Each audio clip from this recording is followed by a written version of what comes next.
আমি একবার জেলখানার ৭৮৬ নম্বর কয়েদি হতে চাই, যে কয়েদির কমপক্ষে ১০ বছরের কারাবাস হবে। আমাদের সব কিছু ঠিকঠাক চলা অবস্থায় মহাপ্রলয়ের ন্যায় আমার কারাবাস কেড়ে নেবে তোমার রাতের ঘুম।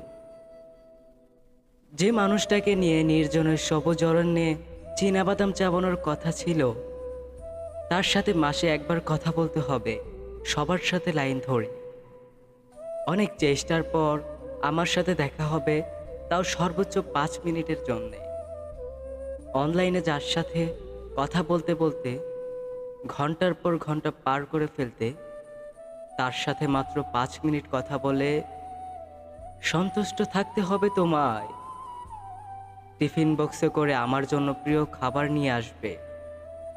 সব কিছু ভুলে গেলে যাবে, কিন্তু প্রিয় খাবার আনার কথা ভুলে গেলে আমি তোমার সাথে কথাই বলবো না। যাবার সময় ১ প্যাকেট সিগারেট দিলে আমি চমকে গিয়ে তাকিয়ে থাকলে বলবে, তুমি খাও না ঠিক আছে, কিন্তু জেলখানায় দরকার আছে।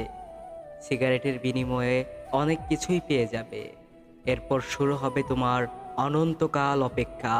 পরিবার থেকে বিয়ের চাপ, আইবুড়ো মেয়ে অলক্ষী, এমন সব অপবাদের দায় ছেড়ে দেবে বৃত্তালয়।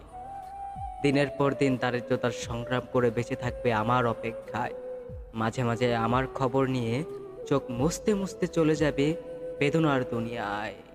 অবশেষে একদিন আমি সম্পূর্ণ সাজা ভোগ করে ফিরব তোমার আলিঙ্গনে। আমাদের সব অপেক্ষার অবসান হলে বাঁধব সুখের একটা ঘর। কিন্তু একটা কথা কেউ জানবে না, এমনকি তুমিও না। আমার ১০ বছর কারাবাসের জন্যে আমিই দায়ী, কোনো অপরাধের জন্য নয়। আমি তোমার ভালোবাসা বিশুদ্ধতা যাচাইয়ের জন্য বেছে নিয়েছিলাম দীর্ঘমেয়াদী কারাবাস।